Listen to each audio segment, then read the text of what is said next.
Oke, di sini menindaklanjuti tentang bit starter kasar kemarin yang double-nya nggak bisa. Ini mungkin sedikit pemahaman lagi bagi yang awam ataupun masih bingung tentang jalur kelistrikan kemarin. Karena juga ada yang tanya tentang inputannya ECU dan outputannya ECU larinya ke bendik. Oke ya Mas Bro. Jalur starter saya tulis di sini, jalur starter bit FI cekrek. Oke, di sini kamera saya rada bingung. Oke dia Mas Bro, boleh nulisnya sambil sama tripod. Terus di sini saya gambarkan adalah ECU. ECU bentuknya kotak Mas Bro. ECU. Maaf jelek tulisannya. Terus di sini ada sebuah namanya bendik starter. Kotak ya Mas Bro. Bendik atau relay kalau di bit ESP, fungsinya juga sama, bendik relay. Dan di sini ada tombol starter. Sebelum nyampe di tombol starter, gambar handle-nya ini gimana yo? Gambar handle, ini handle lah. Srit. Ini diibaratkan handle ya Mas Bro. Handle rem. Dan handle rem di sini ada yang namanya switch rem. Kotak bentuknya. Switch rem. Jelas nggak? Ini lebih jelas. Ini ya Mas Bro. Switch rem. Dan di sini ada yang namanya, saya ibaratkan di sini aja gambarnya. Di sini ada tombol starter.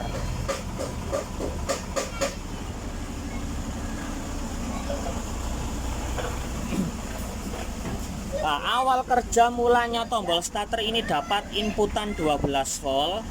Ini dari outputnya kontak kabel hitam. Ini 12 volt. Ini in, masuk, arah masuk. Ini ya Mas Bro. Terus ketika handle ini di rem gini Mas Bro, di rem, thread, otomatis kan switch remnya di sini walah ngeblur gambarku yo. Nah, ini ketika saya tekan rem di sini thread, nah, otomatis 12 volt kan di sini dia masuk dan mengeluarkan outputnya switch. Ini larinya ke bagian tombol. Nah, ini sudah ambil aba-aba di rem, ditekan handle-nya. Nah, ketika dia sudah standby arus 12 volt dari outputannya switch, maka dari perintah tangan kita sudah memberikan aba-aba 12 volt ketika ini ditekan. Ini tombolnya ini sampai tekan, Anda tekan, klik gini. Ntar saya ambil media. Oke, saya pakai media ini saja. Ini kan, ini bor saya. Ini apa namanya, penekannya, tombolnya ini kan dia rusak. Sedangkan cari tempatnya di sini untuk merek ini amat susah. Jadi saya ganti kepunyaan double starter, kepunyaan Supra Bit. Ini fungsinya sama Mas Bro. Nah, ini diibaratkan ini kan tombol starter. 12 volt sudah masuk dari switch rem. Ini ditekan tombol starter, cepret 12 volt. Langsung dia ngalir ini ya Mas Bro. Ini bukan ke bendik, 12 volt ini masuk, ini keluarnya tombol starter 12 volt. 12 volt ini positif, ini membawa arus positif. Ini masuk ke, bingung sih, tanganku repot sama tripod Mas Bro. Ini masuknya ke ECU. ini masih di bawah 12 volt. Dikelola di sini sama si ECU, dia menjadi negatif. Oke, sampai di sini paham Mas Bro? Benar paham ataupun amat susah dipahami? Kalau susah dipahami ya diulang lagi video saya dari awal. Tapi kalau untuk becekrek ini mudah Mas Bro pemahamannya. Kalau kemarin nggak ngerti dari saya menerangkan, coba dipelajari skemanya. Oke. Inputannya dari ECU masuk 12 volt ini dia dikelola sama si ECU ini, dia gini Mas Bro. Ntar ada yang ngebel, bentar. Saya putus dulu, maaf untuk WA, untuk telepon saya pending dulu. Di sini 12 volt masuk. Kenapa ini kok dia mengarahnya ke ECU, kok nggak mengarah dia ke bendik? Soalnya ketika motor belum menyala, gini, ketika motor ini sudah menyala, coba Anda tekan untuk bit cekrek ataupun bit ESP. Ketika motor ini sudah menyala, dalam kondisi motor itu belum diodal-adil kabelnya, ini sudah normal ataupun motor normal ya Mas Bro. Gini aja, kalau kondisi motor itu normal, belum diodal-adil dari kabel bendiknya, kalau ketika tekan tombol starter jebret, motor itu nyala, Anda tekan ini kan bendik ini tidak mungkin dia bekerja, ataupun dari dinamo starter ini dia nggak bekerja, karena si perintahnya ECU ini dia bisa memberi sinyal negatif ketika motor belum menyala. Di sini ada otomatisnya, mungkin relay atau apa saya juga nggak tahu. Ketika motor ini menyala, maka sinyal negatif yang dikirimkan ke bendik ini sudah tidak berlaku ataupun sudah tidak ada. Nah, itulah yang dikelola oleh sistem ECU.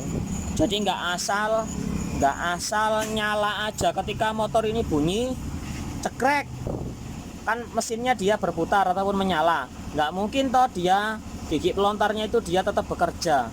Nah, ada yang bekerja ketika ECU di sini error, nggak kuat beli ECU ini, maka dilangsungin Mas Bro. Di channel-channel YouTube mungkin sudah sering dibahas, akali CDI error dengan tanpa modal atau apa, itu karena sinyal masanya di sini dia lemah ataupun tidak mengeluarkan sama sekali, itu boleh dilangsung. Tapi kalau kinerja yang dari pabrikan ataupun kinerja yang paling bagus itu memang dia dari sininya. Oke. Di sini baru masuk ke negatif, ke relay. Ini. Sedangkan di sini dia sudah standby 12 volt. Ketika kontak on, si bendik starter ini sudah menyimpan arus standby 12 volt. Ini untuk sistem bit. Kalau sistemnya motor Yamaha beda ya Mas Bro. Oke, sampai di sini ada yang paham ataupun sedikit susah untuk dipahami. Tapi untuk dari segi belajar memang ya harus nggak kenal menyerah. Yang nomor 2 juga istilahnya ya nggak mau ketinggalan dengan ilmu teknologi. Saya juga masih sering belajar juga, sering tanya ke teman-teman juga. Bukannya saya sering bagi-bagi ilmu ini saya pinter amat, Om ini belajar di mana, saya juga masih belajar Mas Bro, masih amatiran. Nah, kebetulan saya punya sedikit pengalaman, saya ingin sharing ke teman-teman. Mungkin di sini ada yang masih belum paham. Oke. Ini saya jeda dulu, mungkin sampai di sini masih ada yang masih bingung. Terus ketika sistem ini dia bekerja bla bla bla bla bla bla, baru ini dia mengalirkan tegangan positifnya ini ke dinamo starter. Dinamo starternya bentuknya seperti inilah ya Mas Bro.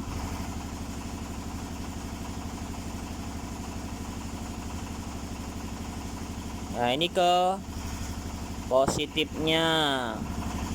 Ini diibaratkan dinamo starter. Ketika ini sistemnya dia bekerja, maka dinamonya ini dia pasti berputar dan mendorong dari sistem gigi pinion tadi yang untuk sistemnya starter kasar. Nah, untuk ESP juga sistemnya juga sama, hanya dia berbeda pada sistemnya, dia bukan bendik tapi melainkan relay yang bentuknya kecil kayak gini.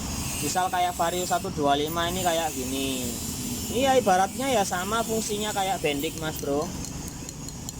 Oke ya, di sini paham Mas Bro. Mudah-mudahan ilmu yang saya bagikan ini ada sedikit manfaatnya bagi yang awam. Kalau yang sudah pinter ya saya istilahnya nggak perlu belajar lagi. Saya ingin hanya berbagi kepada orang yang belum mengerti saja. Tapi ya kalau mau mengerti lebih detail ya monggo. Kalau ada kekurangannya juga saya mohon maaf. Oke, kurang lebihnya hanya itu saja yang dapat saya bagikan tentang skema jalur Bit FI cekrek. Semoga bermanfaat. Salam dari JJ Channel. Semoga berkah dan mantap.